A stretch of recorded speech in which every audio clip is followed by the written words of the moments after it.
Bonjour à toutes et à tous et bienvenue sur Agile Toolkit. Aujourd'hui, nouvelle séance de vibe coding. Donc là, ici, j'ai mis un développeur qui surfe sur le code. Je ne sais pas si ça se voit bien. J'ai demandé des lignes de code, voilà, donc image générée par IA. Et on va vibe coder avec Claude et on va continuer. Donc le petit site, alors j'appelais ça site de formation, c'est peut-être un petit peu abusif. C'est le site qui référence mes vidéos. Donc que vous voyez ici, donc c'est ce petit site que j'ai créé où on a déjà fait deux vidéos, enfin une vidéo dessus, enfin une ou deux, bon voilà ça dépend comment on compte. Donc dans le but d'apprendre l'IA en regardant mes vidéos, en s'y retrouvant pour organiser un peu les choses. Donc vous avez notamment les composants d'une IA générative, donc un schéma avec tous les composants, tout ce que j'estime être les grandes briques, les grands composants d'une IA générative et avec les vidéos dédiées sur chacun des sujets si vous vous intéressez à un sujet particulier. Ici les vidéos sur le vibe coding si vous voulez voir des exemples de vibe coding concrets. Ici tous les tests qu'on a fait, notamment les questions d'agilité, tous les tests où on a fait dessiner à une IA, donc voilà, tout un tas de choses, générer des slides. Donc ça vous permet de vous y retrouver parmi le contenu que je produis. Donc je sais pas si c'est vraiment un site de formation parce qu'il n'y a pas de parcours pédagogique, c'est juste un catalogue de vidéos organisé. En tout cas, donc voilà, c'est assez facile à faire. On n'y a passé que 2 heures, en fait j'ai passé que 2 heures en tout et pour tout à faire ce site qui est finalement moi qui me satisfait assez. Dites-moi dans les commentaires si vous trouvez ça utile, peut-être que personne ne trouve ça utile et que ça sert à rien. Bah, en tout cas, ça n'aura pris que 2 heures. Donc petit rappel, donc j'ai fait une vidéo vibe coding déjà sur ce site-là. Donc vous pouvez aller la voir si vous voulez voir comment on vibe code, si ça peut vous inspirer. Une vidéo très intéressante, l'IA remplace les devs, donc basée sur cette vidéo-là, on s'est posé la question finalement, est-ce que l'IA est pas en train de remplacer une partie du travail de développeur, donc avec tout un tas d'arguments. Donc là c'est uniquement une vidéo réflexion, il n'y a pas de vibe coding, mais on s'appuie sur cet exemple très concret pour illustrer un peu toute cette réflexion. Et j'ai envie de faire ce site en mode build-in public, hein. Ça c'est un concept que j'ai appris récemment, build-in public, fabriqué devant les gens, voilà, en toute transparence, la transparence qui est une des valeurs de l'agilité. Donc je voulais continuer ce site comme ça devant vous, et donc ça peut vous inspirer, vous apprendre à vibe coder, vous apprendre quelques trucs, vous montrer un peu comment on fait, mais voilà, si vous n'êtes pas plus intéressé que ça par le vibe coding, cette vidéo ne vous conviendra pas, il n'y aura pas de réflexion profonde, on va juste faire un tout petit peu de vibe coding, voilà, comme ça sur ce site pour que l'essentiel de ce site soit finalement développé en toute transparence en mode build-in public, construire en public, voilà. Donc rentrons dans le vif du sujet. Donc la dernière fois on avait rajouté ces différents onglets qui correspondent à chacune des catégories de mes vidéos sur l'IA. Donc le premier onglet composant, c'est bon. Là, sur l'onglet Vibe Coding, il nous manquait quelques icônes. Alors, j'ai oublié de dire, ah oui, donc aussi j'aime bien tracer la consommation. Donc alors en réalité, j'enregistre toutes ces vidéos la même journée. Donc même si elles sont diffusées à plusieurs semaines d'intervalle parfois pour des raisons d'organisation, je ne peux pas enregistrer des vidéos toutes les semaines, et il y a des semaines parfois et même des jours où je suis obligé d'enregistrer plein de vidéos. C'est comme à la télé, on enregistre plusieurs émissions à la suite pour pouvoir les diffuser régulièrement. Donc en fait j'ai consommé 7% de mes 10 euros de crédit, enfin les 10 euros de Copilot Pro, de GitHub Copilot Pro m'accordent un certain nombre de premium requests. Alors je sais pas exactement ce que c'est, j'ai pas cherché plus que ça, mais donc pour faire ça on utilise, pour faire ce vibe coding là, j'utilise GitHub Codespace. Donc allez voir les vidéos précédentes et je vous mettrai en description notamment la vidéo qui explique le principe de GitHub Codespace. Donc c'est très intéressant, ça nous permet de développer dans une version de VS Code qui est dans un conteneur dans le cloud de GitHub, donc on n'a pas besoin d'installer quoi que ce soit, et en plus on a accès à l'IA. Bon, en payant pour avoir accès à la bonne IA, Claude Opus 4.6, il faut payer, mais voilà, si vous payez pas, vous avez quand même accès à des IA moins puissantes. Moi, j'utilise les IA puissantes parce que ça va plus vite, c'est pour tourner les vidéos, et voilà, là, c'est pas le sujet de tester vraiment la performance des IA, mais j'ai déjà essayé les IA beaucoup moins puissantes, donc je crois qu'en mode gratuit, on a juste Claude Haiku 4.5, qui est pas mal et qui permet de faire pas mal de choses. Peut-être que dans une autre vidéo, on testera différentes IA. Donc là, la première des choses que je voulais faire, c'est rajouter les icônes ici, qu'on a ici. Donc je vais quand même faire un petit truc de développeur pour voir l'URL exact. Ah, on voit qu'on a des warnings, alors ça je ne l'avais pas vérifié. Donc là, vibe coding, ou ok, on a un dossier vibe coding. Donc les icônes, je ne les avais pas mises parce que je ne les avais pas, donc je les ai récupérées hors caméra. Donc là, ici, on va rajouter un dossier vibe coding pour mettre les icônes de vibe coding. Et ces petites icônes, principalement, je les ai fait générer par de l'IA ou récupérer à droite à gauche. Donc les voici, je vais toutes les mettre dans le dossier par glisser-déposer. Donc ça, c'est la force de...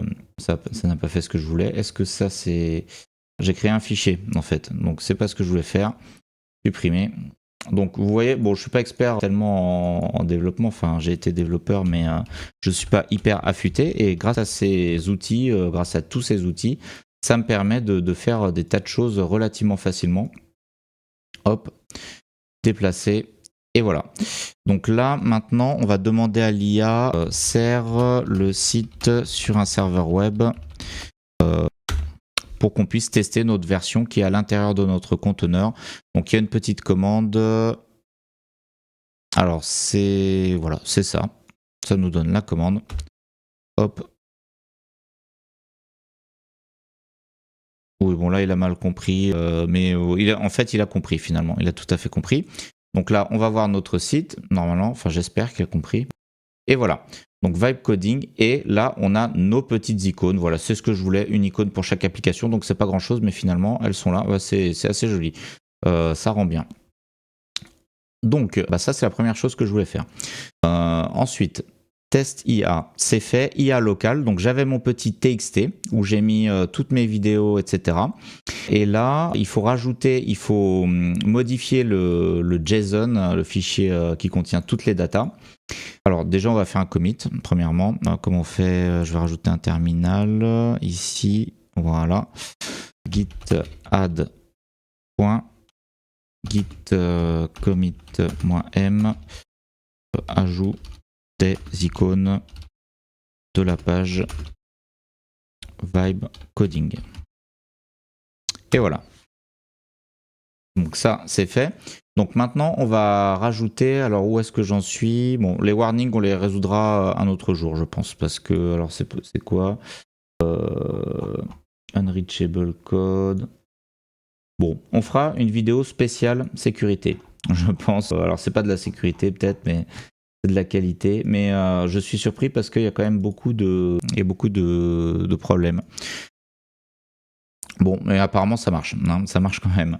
Bien sûr, l'IA n'est pas parfaite, il faut toujours vérifier. Comme j'ai fait les choses dans la vidéo en vibe codant, j'ai vérifié très peu de choses parce que je voulais pas que ça alourdisse trop la vidéo en elle-même, mais on voit là qu'il faudrait quand même vérifier plus. Donc IA local.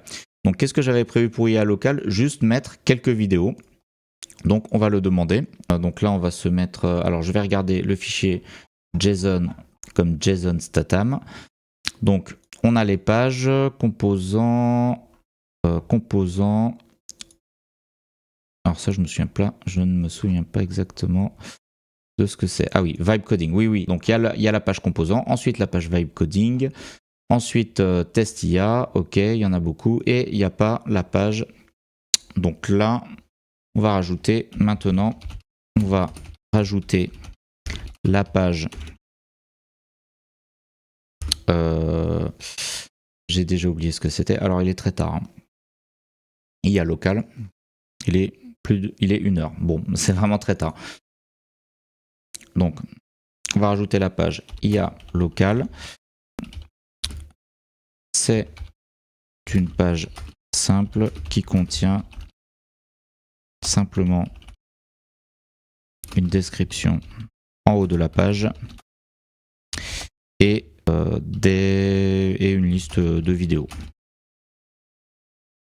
Fait la modification du JSON et ajoute la génération de cette page. Voici les vidéos à ajouter. Voilà. Donc les vidéos, je les ai ici. Hop. Et hop. Et voilà, on appuie sur Enter. Donc là, Claude Opus 4.6, qui est une des IA les plus puissantes du moment. Je vais d'abord récupérer les titres des vidéos. Alors c'est marrant parce que là c'est nouveau, donc ça me l'avait pas fait la dernière fois, mais Claude récupère les titres des vidéos en faisant un curl sur les URL des vidéos. Ok, pourquoi pas. Bon, pour alimenter certainement les descriptions, etc. Ensuite, ajouter le rendu de cette nouvelle page. Ok. Pourriez-vous me partager le contenu de app.js pour que j'ajoute précisément l'intégration? App.js c'est quoi? Alors là, AI Learning Workspace /AI Learning /app.js. On n'a pas de app.js. On n'en a jamais eu. Ceci dit, je vois que .js utilise peut-être une logique différente. Alors là, je suis surpris. Est-ce que vous voyez un .js là-dedans? Non, il n'y a pas. Il n'y a pas de app.js. Pas de app.js. Observe tout le code. Il y a très peu de fichiers. Très peu de fichiers. Tout est dans Generate. Alors, même les IA les plus intelligentes peuvent se tromper. Je ne sais pas, alors je ne suis pas expert de ce mode de développement, bien sûr. Tout est dans generate.php et video.json. C'est bizarre parce que j'espérerais qu'il ait le contexte complet. Alors je vois qu'ici on a Claude Code. Je ne l'ai pas encore essayé, donc j'espérerais qu'il ait le contexte de nos précédents échanges, mais apparemment non. Donc laissez-moi examiner le code suivant. GenerateSite.py, mais pourquoi il parle de GenerateSite.py? Donc là, finalement, je ne suis pas sûr qu'il va faire un bon travail. Cependant, j'ai besoin de voir le fichier GenerateSite.php pour savoir. Ben oui. Pouvez-vous l'ouvrir? Ok. Il faut l'ouvrir dans l'éditeur. Il faut ouvrir tout dans l'éditeur. Donc ça, on n'a pas besoin. Index, on n'a pas besoin. Favicon, on n'a pas besoin. Style, peut-être. Testia. Je sais pas ce que c'est. Ah oui, c'est la page des tests vidéo. Ok. J'ai ouvert les fichiers. Inspecte bien et fait les modifications. Peut-être qu'il fallait ouvrir les fichiers en fait. Donc si on n'ouvre pas les fichiers, Claude n'a pas le contexte. Donc là j'ai ouvert video.json, style.css et generatesite.php. Donc normalement il y a tous les fichiers. Tout le reste est généré ou c'est des images. Bon, les images c'est moins important. Donc là je suis un petit peu déçu. Non, j'espère que ça va. Ensuite régénérer le site. Ok. Alors, est-ce qu'il a fait des modifications? Non, mais pourquoi il fait pas les modifications lui-même? C'est bizarre. Non, mais il fait les modifications. Avant, il faisait fait les modifications directement dans le code. C'est un bug ou quoi? Bon, si vous voyez cette vidéo, si je décide pas de la supprimer, vous verrez que c'est sans trucage. En état de fonctionnement. Alors, pourquoi ça me fait ça? Alors que juste avant, dans la même journée, avec la même procédure, il n'y avait aucun problème. Ensuite, régénérer le site. Mais pourquoi il veut pas les générer? 3 références, ajouter la page locale. Alors là, il y a quelque chose qui m'échappe.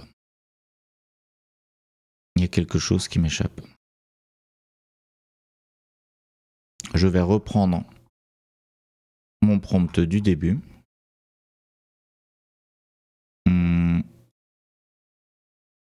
Hop.